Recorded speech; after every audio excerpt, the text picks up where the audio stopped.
week, there was a controversial publication out there seeking or urging all the political parties in Ghana to incorporate a clear tax policies in their manifestos, especially this year.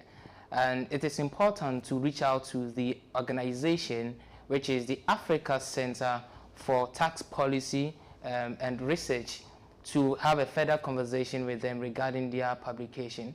I'm happy to be joined by an executive member and also a lead researcher of the organization, the Africa Center for Research, Africa Center for Tax Policy and Research, Mr. Francis Timore Boi. If the name is correct, you will help me with the name. So the name is Timore Boi. Timore, Francis Timore Boi.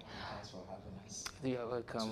To explain our position of what we put out there. Okay, so tell us a little bit about your organization and why you are emphasizing on this call. So the Africa Center for Tax Policy is a research institute, and we are made of young tax professionals, lawyers, accountants, and our main objective is that we want to look at how tax policies affect our lives. You know, government doesn't do business. All government does is to ensure that the environment is enabled for businesses to operate. Then government will impose taxes on individuals and businesses to run the country. So we believe that if you come out with a wrong policy, people suffer. So how do we advocate? How do we help governments? How do we learn from other countries so that we can also contribute to shape the tax policies that are introduced in this country? And that's what we are made of. We are a non-profit organization and purely for professionals to advocate and tell and share their views. How long have you been in operation? So we've been in operation since 2018. Okay. And what we do is that we look at tax policies and then give our views. If it is good, we say this is good. If it is bad, we'll tell you that this is not good. And we learn from other countries, other jurisdictions. Of course, we want to be like the developed countries, yeah. United States, Canada, and then so that we can also say that yes, we have a country we are proud of. Yeah. So before we go to the core of this publication, previously, what are some of the publications or things that you have done in terms of education, governance, and any other stuff? So we have one key project that we normally run to educate people. Okay. So we have what we call virtual tax clinic, and the virtual tax clinic is to educate Ghanaians. We've noticed that tax education is very, very low in Ghana. And so some of the program that we've run was how do you file your tax returns? What are the implications of not filing? It will surprise you to know that many Ghanaians, especially employees, do not know that when they earn income and at the end of the year, they're supposed to file their tax returns. When they get their salary, they think that that's the end. But clearly, the law, as we have it in Ghana, says that 30th of every year, you're supposed to go and file your tax returns, declare all other income that you have made to the government, or in this case, the Ghana Revenue Authority. And if you fail to do that, there are penalties. Okay. For example, if you fail to file it before, after 30th April this year, yeah. 2023, it's due to be filed on 30th April 2024. If you fail, the law says that we should slap a penalty of 500 cedis. And then every day we're going to charge you for 10 cedis for failure to file. If you go to other countries like UK, US, if you fail to file, the penalties alone, you can't even pay it. I have a friend who came from Netherlands. He was working in Ghana. And he said that, yes, he's not working in Netherlands, he's working in Ghana, but he has to file his returns in Ghana. Otherwise, before he gets to his hometown, the government can take over his property. And that tells you that these are people who understand their duties as civil, they understand their civil obligation. But if you look at our constitution, it says that everybody should discharge their tax obligation to the Ghana Revenue, but we don't. It is because Ghanaians' environment, we don't understand tax policies or taxation itself. I think that we don't educate the people the more, and also we don't enforce it. If you know any friend who is working in any other country, take the developed country, ask him, how is the tax compliance behavior like in other countries? They will take your property. You can't even do anything. you have to demonstrate that you are a good citizen, you are contributing your share to the development of the country. So if you don't, I mean, tax compliance is a big issue in Ghana. We don't. And I think that we fail to enforce the laws. The laws are there, but we fail to enforce them. You can't start a business without registering for tax, but today in Ghana, you can do anything. People earn income and they go scot-free. We will come more on that. Let's go into the publication released last week. Tell us about the publication. So we have observed over the years, mostly election period, that political parties will come and say, okay, we want to do this, we want to grant tax exemption, we are going to reduce the taxes, we are moving from taxation to production. We as professionals believe that that is very vague and too generic. So in the end, the voters and the citizenry are unable to hold the leaders who have now gotten the vote and power from the people. We are unable to hold them accountable. The question then is, what do we do?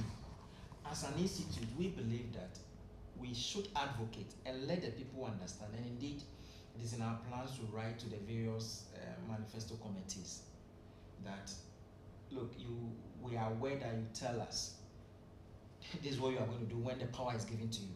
But this time, we want clear guidelines. We really want to see how we can shape the tax policies. Tell us, are you coming to introduce new taxes? The exemptions that you say you are going to grant, who and who are going to benefit? Don't come, we give you power and then we see all sort of taxes that you didn't tell us. We are giving you the power. We are voting for you to be there. And therefore, before we vote, we need to know who is coming. It's not just the promises. You understand? So, too many taxes have been introduced. Not only this government, but some previous governments as well. But let me limit myself to this government. 11. It came and there were so many fights. Yesterday, when the president was speaking, he said that they had to take some policies, though he knows that they were bitter, but we had to take them. That's not what we voted for. Yes, we understand that issues and problems may come, but give us your vision. How are you going to manage our finances? So if you tell me that you're going to grant tax exemptions, I'll ask you, where is the money going to come from? Are you going to introduce additional taxes whilst you are taking some out? So we really need to shape the discussion, and that is why we are calling on the political parties that we are watching you. We are not just going to accept and say, I'm going to grant tax exemption to SMEs. We need to know the clear step-by-step approach of how you are going to deal with the matter. That is what we are calling. And the reason is that taxation affects our lives. As your salary, tax takes part of it. Okay. The airtime you buy, about 28% of it goes into taxes. So if you buy 10 cedis airtime for your calls to call your family members, we come on. You pay like 2 cedis, 20%. So it affects me. So I want to know what you are going to do about it. We will come to that. Let's go for a quick and when we come, we do.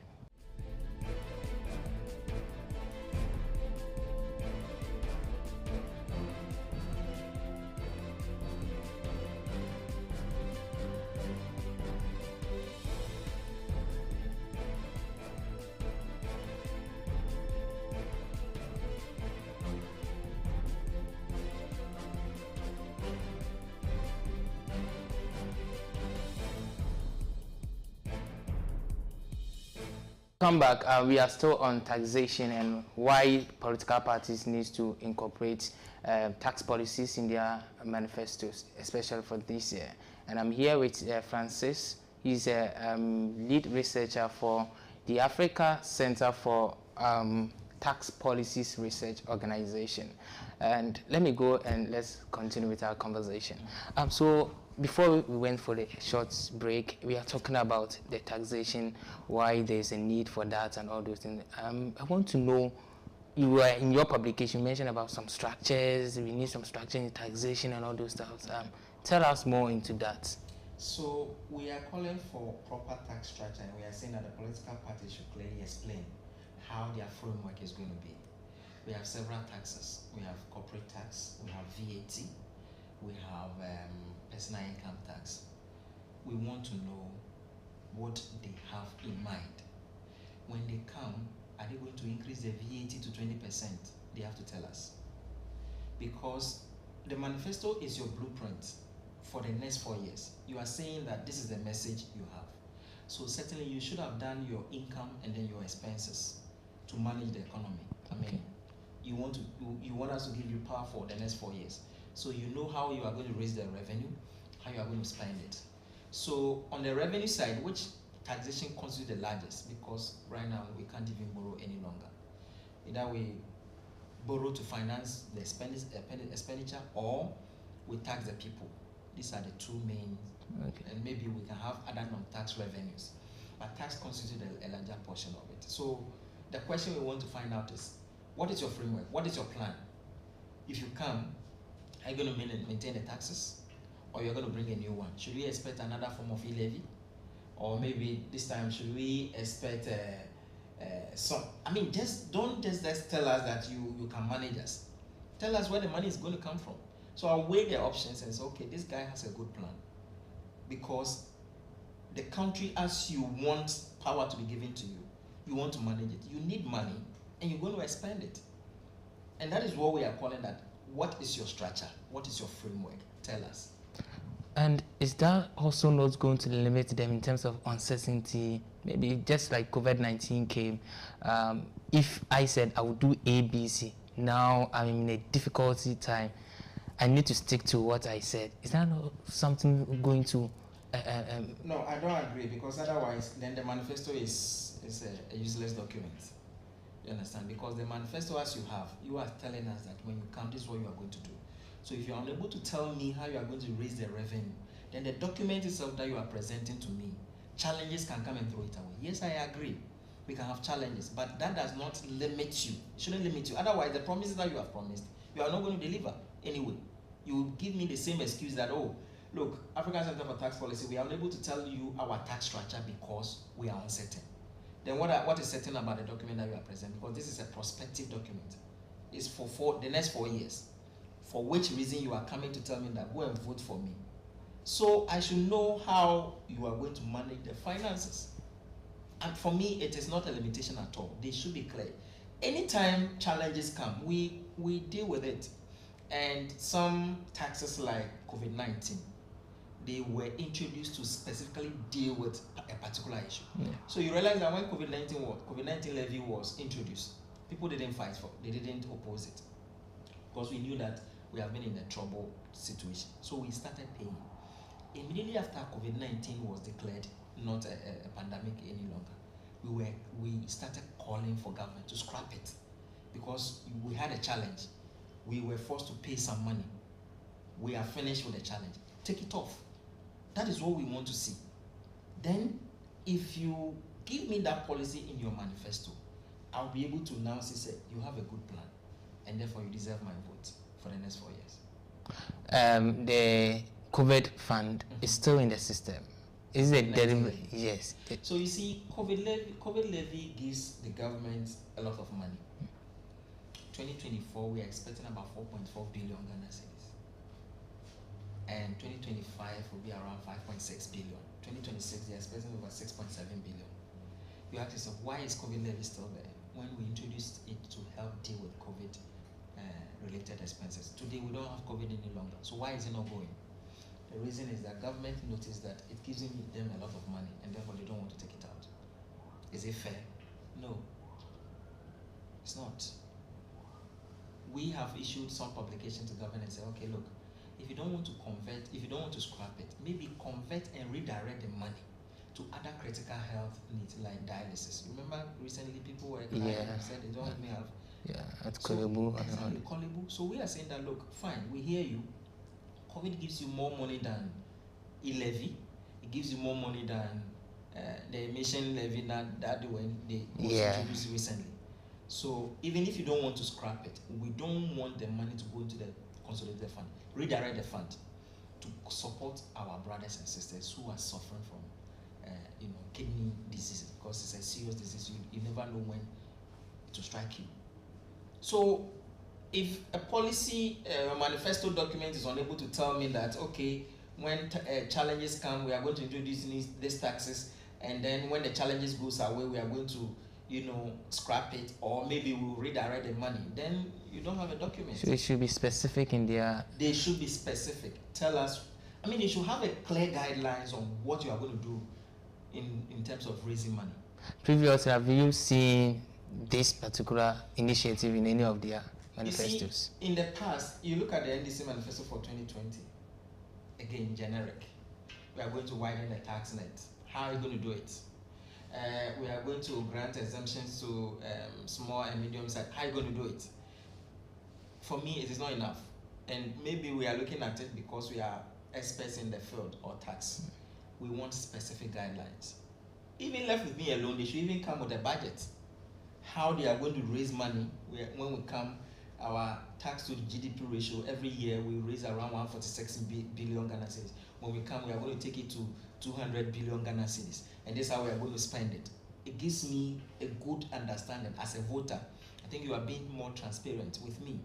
And therefore, I know where our country is going. You can't just tell me that we are moving from taxation to production. And then all of a sudden, we see so many taxes which affect the production system. 2018, we decoupled the GET fund and NHIL levies. And then we made those ones stuck with the producers. So at every point in time, they pay about 6% cost. That is not moving from taxation to production, but taxing the production system, because businesses are not consumers. They are supposed to produce so that consumers will pay. Now that you are not making the levies deductible to them as input, you are suffocating the production chain. You understand? So yes, when you hear production to taxation to production, it's okay. What does it mean? That is what we want to know. Could this call be a mandatory, that if in case Parliament want to pass something like that, that every political party, before you come out with your manifesto, institute or incorporate this in your manifesto? Unfortunately, we can't do that because what I know the laws regulate is that we should have a national development plan. Yeah, that's what Baumia is. Exactly. And we have a national development planning committee. The document is there. So I would have rather wished that we first of all force them to ensure that their manifesto continues with the policies that are designed in the National Development Planning Committee. Every political party, you should tie it back.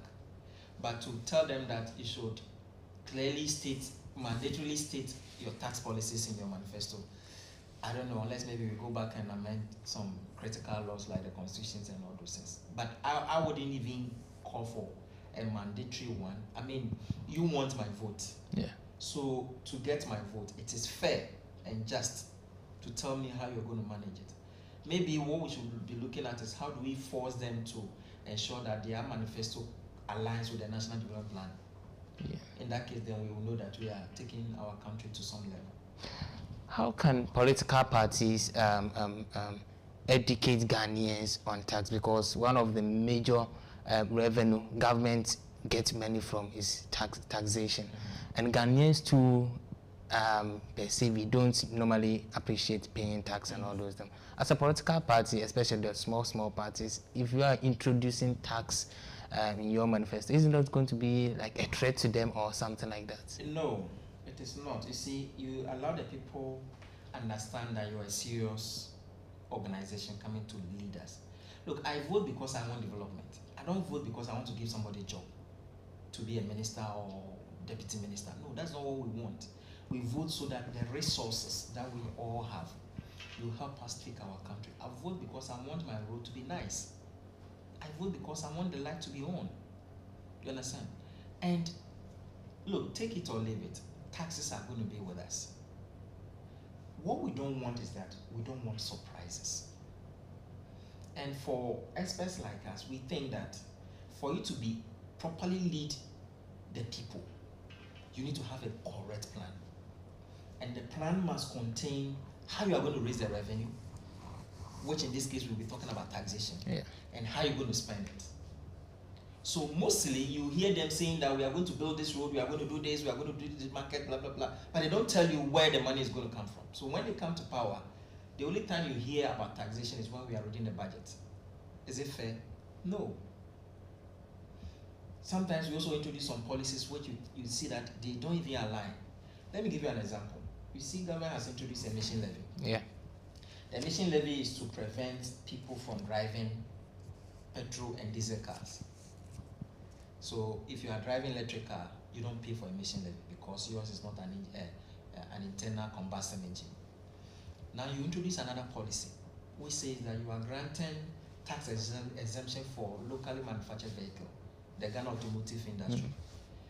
So you ask yourself, why are you giving exemption to people to produce engine cars, yet you are saying that they are polluting the environment, and therefore you want to tax people who buy that car you want to tax them for emission levy? You see, they don't align. So we would want to see that, okay, we want to introduce emission levy, but rather grant tax exemption for companies who produce electric cars. So we will exempt everything that you are bringing to Ghana to come and assemble the electric car. We will exempt you, make electric car very cheap. Today, electric car, the minimum you could get is around $26,000. Can you buy one? No. So we are going to make it in such a way that electric cars will be very cheap, so that people will switch from the engine cars to electric cars. If I see that policy in your document, then I see that you're a serious person. Come in, your policies are aligned. Don't give exemption to somebody producing engine cars, which will use diesel and petrol, and then you come and slap emission levy. Say that if you drive an engine car and you are using petrol, then you are polluting the environment. I don't see the alignment there. Number two, you said e-levy. Yeah. You are pushing digitalization, isn't it?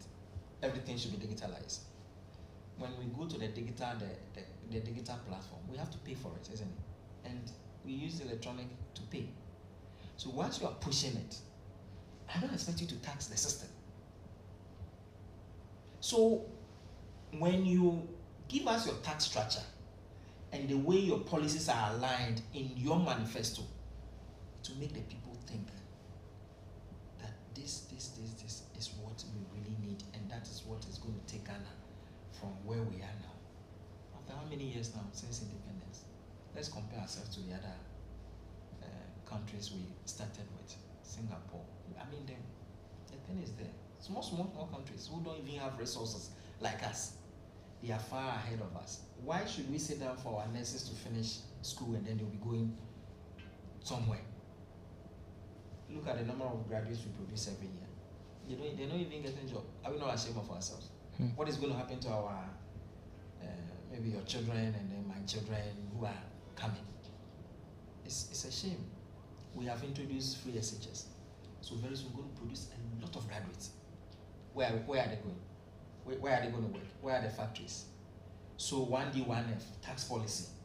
What is the benefit? How many jobs have they created? What are they producing? Today we import almost everything. It's a problem. So once we are looking at all these things, in fact, the whole concept is that we are looking at what is going to happen to our children, not us. Kwame Nkrumah and Co came to do their part. They are left. What are we also doing to help our country? It's not just coming, you vote for me and blah, blah, blah, then we vote for you the next 4 years, and it's like a cycle. Every 8 years we change for another person to come. Yet we are not developed. Yes, I'm not saying we are not developing, but what is the rate? It will take you so many years.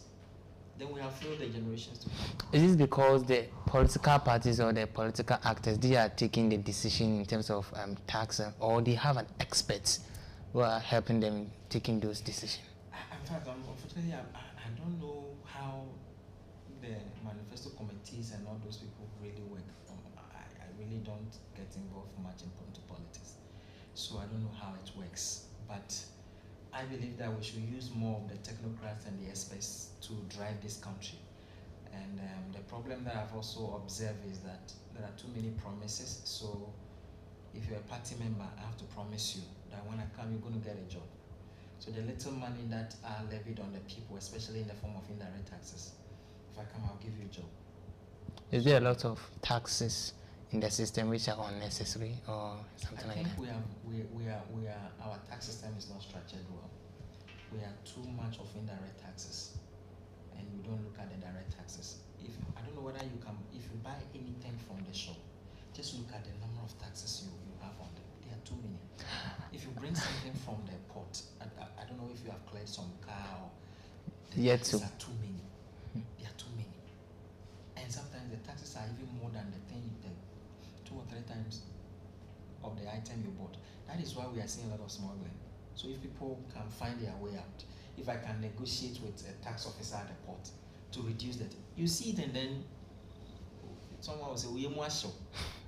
So these are problems that we need to address. Some of the taxes are creating corruption in the system. And it is not me saying it, even the president said it. He said they had to introduce some taxes. He knows they are very hard, but we have to buy them. So if the president has said it, what do I have to add? We will come to the strategies and other things. Well, let's go for a quick turn. When we come back, then we continue.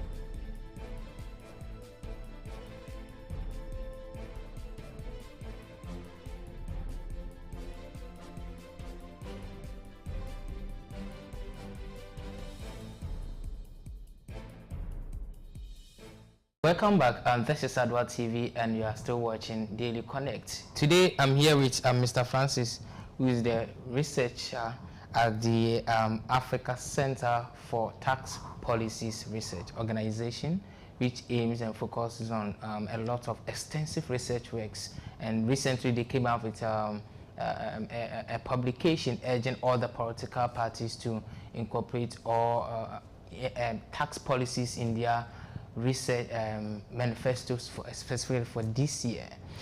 Before we go, we went for the quick turn. We're talking about the taxation and other things. Let's go into direct tax and indirect taxes. Educate us, what is direct tax and indirect, and which one is highly implemented in the system? And okay, so generally we have 2 categories of taxes. So you can talk about the direct taxes.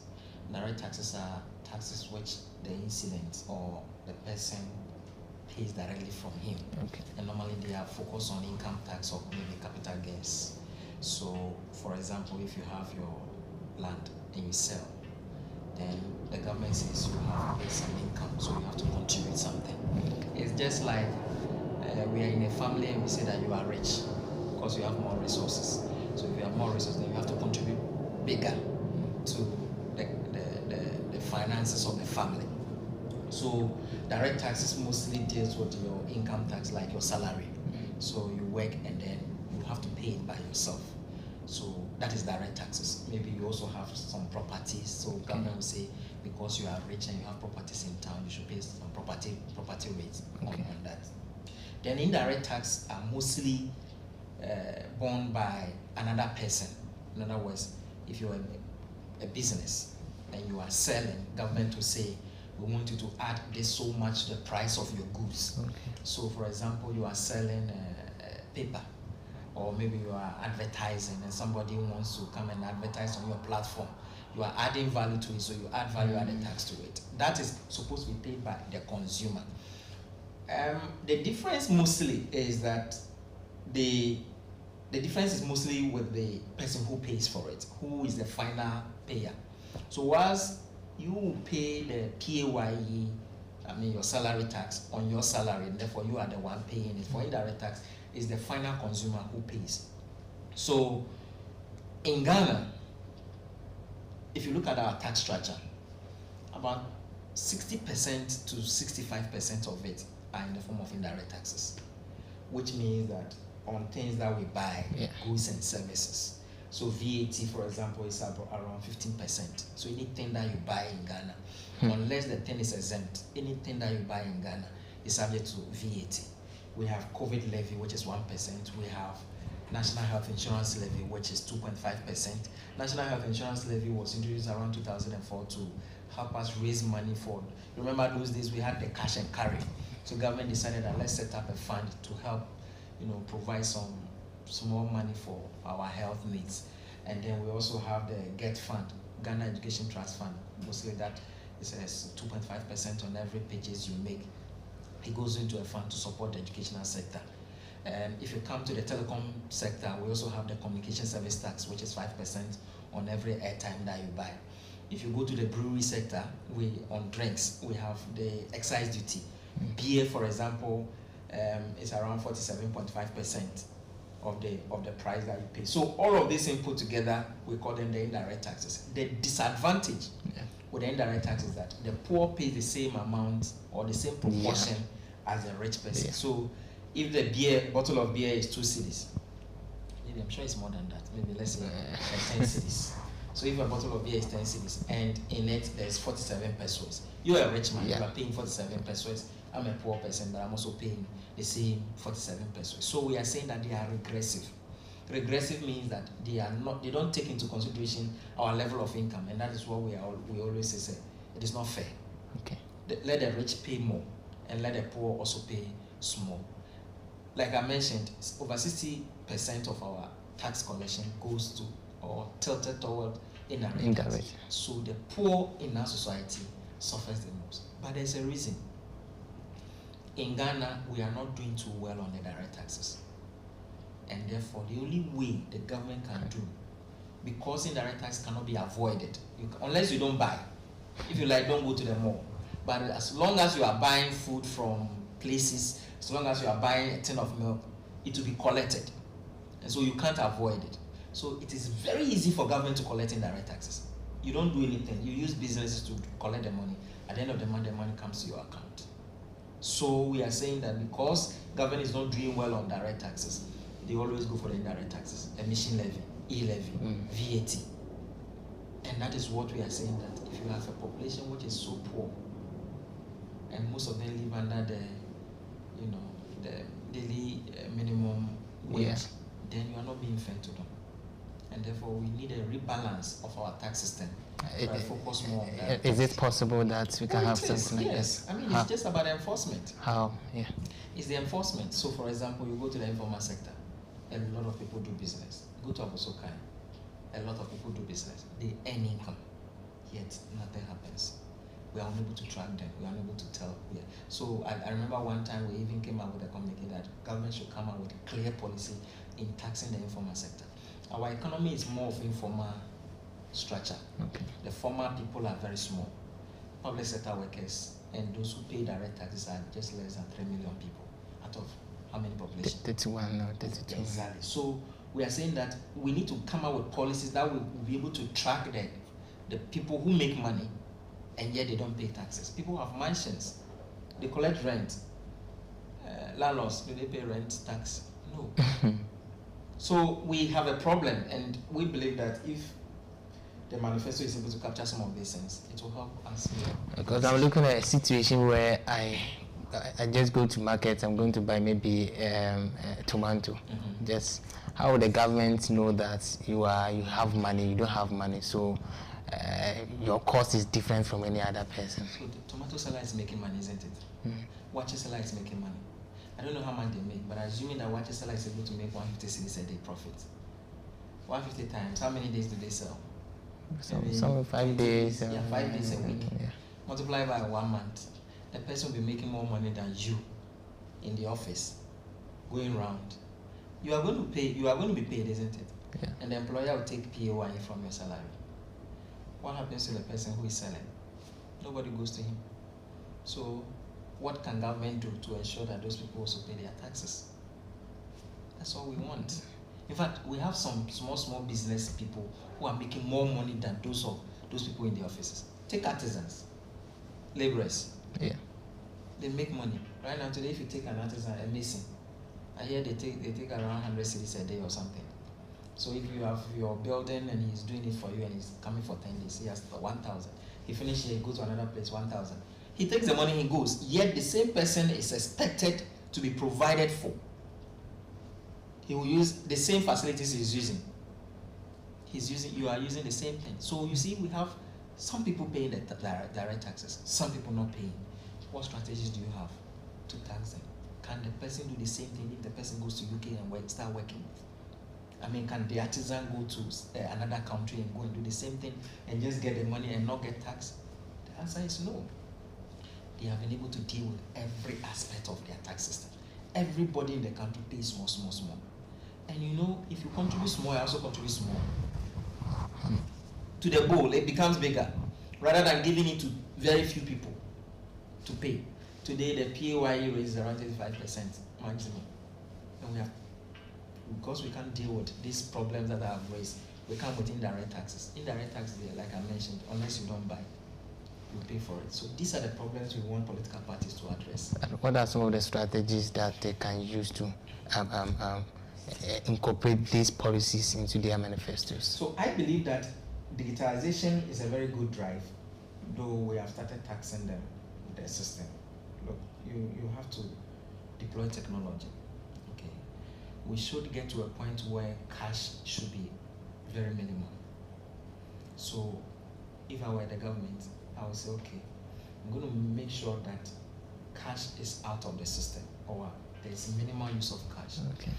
The more you transact electronically, I can trace your source of income, and I can come to you. Yes, we are now using the Ghana card as a mode of identification to get to a point where we have even laws and regulations that says that all artisans, any income you make, this is how much we know you are going to pay. Are you coming out with a flat rate for everybody to pay? Let's look at the taxi drivers. How do we track them? Those who do Uber, how do we track them and ensure that they also earn income and also pay some tax? So you have a trotro and you are using, every day you are using the road and you are crying that the road is not good. What do we use to fix it? How much do you make from your trotro business? How much do you pay as tax? Currently, trotro people pay 16 cedis per quarter. So around 64 cedis for a year. Can 64 cedis fix the road? No. Yeah, they are making more than 64 cedis, isn't it? So how do we bring all these people into the net? We need some strategies. They are the politicians. They want to rule us, so they should tell us. So, and one way they can do that is starting from now in their manifestos. Exactly. So come out with a manifesto plan. Let's do the engagement. Bring all the drivers together. And I've noticed that in Ghana, we don't do engagement with policies. Bring all the drivers together. Okay, you are crying your road is not good. How much do you make? You can even take a survey. Work and pay. We know how much they do, isn't it? Uber people, we know how much they make on a monthly basis. Okay, if that's the case, before you drive, we need you to go and renew your license, and you are going to pay a flat rate of, let's say, 500 cedis or 200 cedis or 1,000 cedis. If you don't pay that one, we are not going to renew your license for you. You're a trotro driver. Okay, police, check them. Has he renewed his, you can even call it some name, maybe trotro driver's fee or trotro income tax fee or something. We are not saying it's come out with a flat rate, but you should be able to deal with it. And why don't you go and learn from other people? Other countries are doing it. They are not superhumans. Other countries are doing it. So why can't you deal with it in your country? That comes to my question, that is it because we don't have much experts in the governance? I don't think it's experts, because maybe it's the motive for which we have come to power. Or we believe that after 8 years we still want to maintain, okay, this policy, if we bring, these people will not vote for us. Okay, let's ignore all the direct taxes. Let's go and introduce some tax on petrol. That one everybody pays. Let's go and introduce another indirect tax. Everybody. So at the end of the day, you see that the very few people will be choked in the system. Okay, the few people who are paying the direct taxes, let's increase their rates. Okay, let's increase VAT from 12.5% to this one. Okay, let's do this. Then too many of them are coming to the system. Okay, they are bringing goods from the port. This one, if you bring it to the port, if you don't pay, you can't take your goods out. And after 3 months or 90 days, government will seize your property. So let's tax them at that point. So you see that when you are importing plenty taxes, you have no choice. You can't give your car to the government. So you have to go and look for money. So you are crying and still paying it. So if you're unable to deal with the direct tax bit, you'll be forced to go and introduce direct taxes, and every day people will be crying. Businesses are crying. That's where we find ourselves. So they should tell us, they should engage, bring all the people in one room, do engagement. How do we do this? How do we raise money? And above all, when you collect the money, make sure it doesn't go to somebody's pocket, because that's painful. You understand? Yeah. If you collect the money, make sure that you use it for what is intended. And it comes back to the fight against corruption, which is bigger than you and I. Because I don't see why I should pay money for somebody to come into politics one term and the person is fabulously rich, whilst I'm still down there. Why? It's not fair. Is it not going to be a too burden on them, the political parties? No. No. They should tell us. Many other countries have done it. They should tell us. You collect the money, you have to use it for the intended purpose. My road is no good. Well, that's why I'm paying road toll. You understand? So use it for, I'm paying COVID levy for you to do something. Let me see what you have done. And not just come and inflate prices of items and all the time we have to go and borrow. And look at the way our tax system is. We about 80 to 90% of the tax revenue goes into interest payment and salary. How many people do we have in public sector? So it makes people feel the pain that, okay, then we won't pay the taxes. People go away with corruption and public sector corruption, and nothing happens to them. So it's a bigger discussion which I don't want us to start. Do you recommend that we should have this in a national plan policy? Of course. As for the national policy, I mean the national development plan, we've thrown it away. And I always say that, you asked a question earlier that should we force them? Maybe we should have some law that says that every political party should tie their what do you call it, the manifesto to the national development plan, and everybody should continue.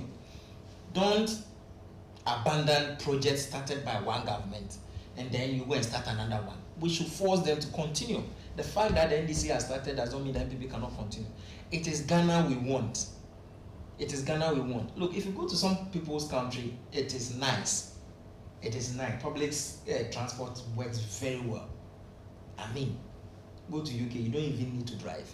The train system is working perfect and you don't struggle. But here, if you don't have a car and you close from work, you have to stand by the trotro station. You stand there, your legs will even be paining you. People are dying of some basic needs, hospitals. Accra, Kumasi, Takoradi, Tamale is very good. But go to some other places, you cry. You cry that, are we also human beings? People are dying of some basic things that you don't need too much money. We are not utilizing our tax very well. No, we don't. Not only the tax revenue, but I think the resources also. The congestion on our road. I mean, we can do better. We can do better. We are far. Look, God has given us so much, and there's so much misuse. So I think we can do better. Maybe you journalists should go and study what other countries are doing. Just look at their environment, talk to some of them, and then come and show it to us and ask us, what are we not doing better? We can just go and copy. You don't need to just copy and come and paste it here. Then we go. But maybe we don't have the political will, so it's going to be a long discussion. What's your final comment to the politicians? So what we are calling is that they should not just come for our votes. We are expecting that non-Ghanaians are more discerning. We should be told how they are going to manage us. They should state clearly how they are going to raise revenue in their manifestos and how they are going to spend it. It is fair. We are giving them the power. We are giving them the job. So it is fair and just for them to tell us. The reason is that taxes affect every aspect of our life, from job creation, from our personal finances, education, our health, everything affects us. Every single tax policy which is introduced affects everything. And we want to know how they are going to do with taxes, especially whether they are going to introduce new taxes, and when they have collected the money, how they're going to use it.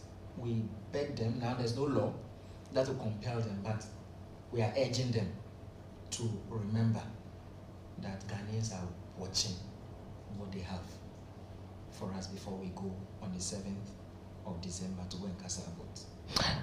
Finally, will you be happy to vote for a party who initiate this in their manifesto? And that's what I want. I want to see how you want to transition Ghana from now to the, and then there was a last paragraph that we added to our policy. Our communique. We are saying that how does your policy differ from the existing one we have? And that is a very good thing for me to tell you that, for me to decide that, okay, oh, these guys are going to do something different from what we have now. It will help me make a final decision. We're not just voting because people belong to a party card.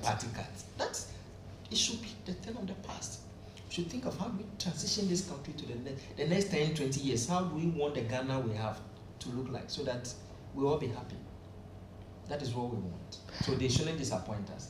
They should tell us in detail in their manifestos, and we'll be happy to vote for anybody who does that. Thank you. So you heard from Mr. Francis Timore Boi, and he's a research consultant at the Africa Center for Research Policy, Africa Center for Tax Policy and Research Organization in Accra, Ghana here. And we had a conversation regarding a tax in political parties' manifestos. And we heard from you, you have said a lot. I'm happy that you joined us. My name is Mesa Maxwell, and this is Adwa TV.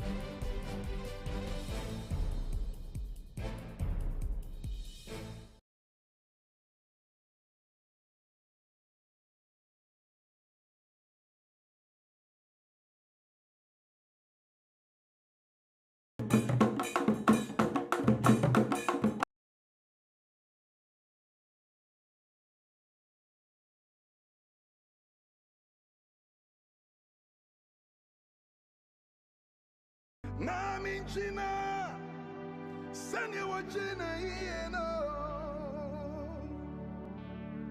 Mira misrawa Naminchina Sanya wajina yeno Mira misrawa Baba for mama wakwa ba Adwa television so na kasa Adwa TV so de na yes bring good things to your life. Not just say Adwa TV there. Enyama papa nko e ma ye di bro e wo abraboni mu